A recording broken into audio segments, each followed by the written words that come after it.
जब मृत्यु का समय निकट आया तो एक पिता ने अपने एकमात्र पुत्र कृष्णपाल को बुलाकर कहा कि बेटा, मेरे पास धन संपत्ति नहीं है जो मैं तुम्हें विरासत में दूं, पर मैंने जीवन भर सच्चाई और ईमानदारी से काम किया है। मैं तुम्हें आशीर्वाद देता हूँ कि तुम जीवन में बहुत सुखी रहोगे और मिट्टी को भी हाथ लगाओगे तो वो सोना बन जाएगी। कृष्णपाल ने सिर झुकाकर पिताजी के पैर छुए। पिताजी ने सिर पर हाथ रखकर आशीर्वाद दिया और संतोष से अपने प्राण त्याग दिए। अब घर का खर्च बेटे कृष्णपाल को संभालना था। उसने एक छोटी सी ठेला गाड़ी पर अपना व्यापार शुरू किया। धीरे धीरे व्यापार बढ़ने लगा। एक छोटी सी दुकान ले ली।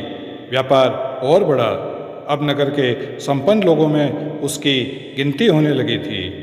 उसको विश्वास था कि ये सब मेरे पिता के आशीर्वाद का ही फल है, क्योंकि उन्होंने जीवन में बहुत दुख उठाया पर कभी धैर्य नहीं छोड़ा, श्रद्धा नहीं छोड़ी, ईमानदारी नहीं छोड़ी। इसलिए उनकी वाणी में इतनी ताकत थी। इसलिए उनका आशीर्वाद फलीभूत हुआ और मैं सुखी हुआ। उसके मुंह से बार बार यही बात निकलती थी। एक दिन एक मित्र ने पूछा, तुम्हारे पिता की बातों में अगर इतनी ही ताकत थी तो वो खुद संपन्न क्यों नहीं हुए, सुखी क्यों नहीं हुए?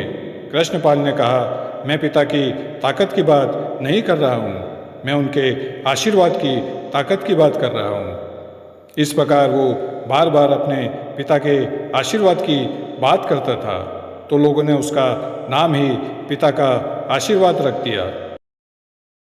कृष्णपाल को इस बात पर बुरा नहीं लगता था। वो कहता था कि मैं अपने पिता के आशीर्वाद के काबिल बन सकूं, बस यही चाहता हूं।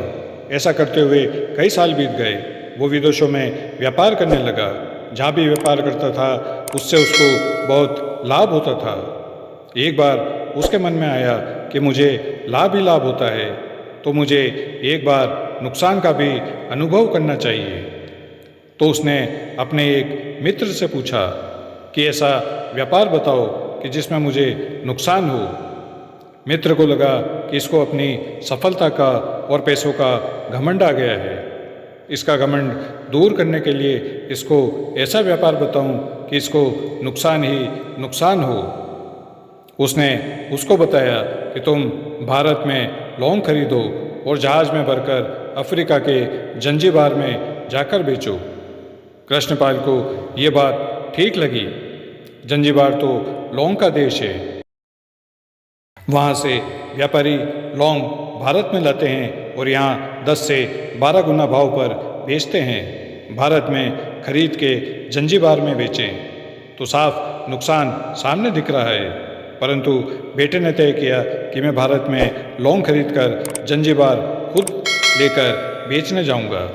देखता हूँ कि पिता का आशीर्वाद कितना साथ देता है। नुकसान का अनुभव लेने के लिए उसने भारत में लौंग खरीदी और जहाज में भरकर खुद जंजीबार द्वीप पहुँचा। जंजीबार में सुल्तान का राज्य था। बेटा जहाज से उतरकर लंबे रेतीले रास्ते पर जा रहा था वहाँ के व्यापारियों से मिलने के लिए। उसे सामने से सुल्तान जैसा व्यक्ति पैदल सिपाहियों के साथ आता हुआ दिखाई दिया। उसने किसी से पूछा कि ये कौन है? उन्होंने कहा, ये सुल्तान है। सुल्तान ने उसे सामने देखकर उसका परिचय पूछा। उसने कहा, मैं भारत का एक व्यापारी हूँ और यहाँ पर व्यापार करने आया हूँ। सुल्तान ने उसको व्यापारी समझकर उसका आदर किया और उससे बात करने लगा। कृष्णपाल ने देखा कि सुल्तान के साथ सैकड़ों सिपाही हैं, परंतु उनके हाथ में तलवार, बंदूक आदि कुछ भी न होकर बड़ी बड़ी छलनियाँ हैं। उसको आश्चर्य हुआ। उसने विनम्रतापूर्वक सुल्तान से पूछा, आपके सैनिक इतनी छलनी लेकर क्यों चल रहे हैं? सुल्तान ने हंसकर कहा, बात यह है कि आज सवेरे मैं समुद्र तट पर घूमने आया था, तब मेरी अंगुली में से एक अंगूठी यहीं कहीं निकलकर गिर गई है।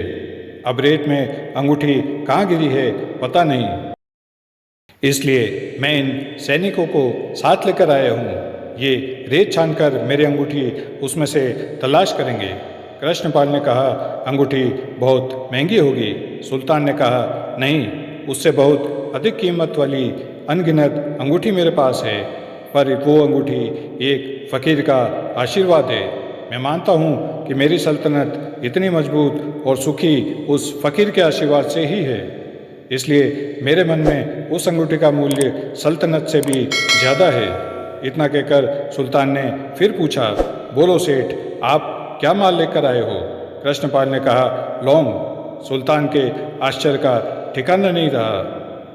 ये तो लौंग का ही देश है सेठ, यहाँ लौंग बेचने क्यों आए हो? किसने आपको ऐसी सलाह दी? जरूर वो कोई आपका दुश्मन होगा।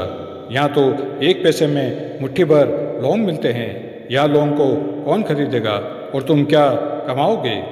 कृष्णपाल ने कहा, मुझे यही देखना है कि यहाँ भी मुनाफा होता है या नहीं। मेरे पिता के आशीर्वाद से आज तक मैंने जो भी धंधा किया है, मुझे उसमें मुनाफा ही मुनाफा हुआ है। तो अब मैं देखना चाहता हूँ कि उनका आशीर्वाद यहाँ भी फलता है या नहीं। सुल्तान ने पूछा, पिता का आशीर्वाद? इसका क्या मतलब? कृष्णपाल ने कहा, मेरे पिता सारे जीवन ईमानदारी और सच्चाई से काम करते रहे, परंतु धन नहीं कमा सके।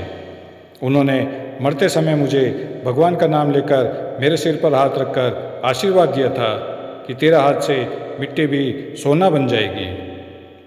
ऐसा बोलते बोलते कृष्णपाल नीचे झुका और जमीन की रेत से एक मुट्ठी भरी और सम्राट सुल्तान के सामने मुट्ठी खोलकर उंगलियों के बीच में से रेत नीचे गिराने लगा।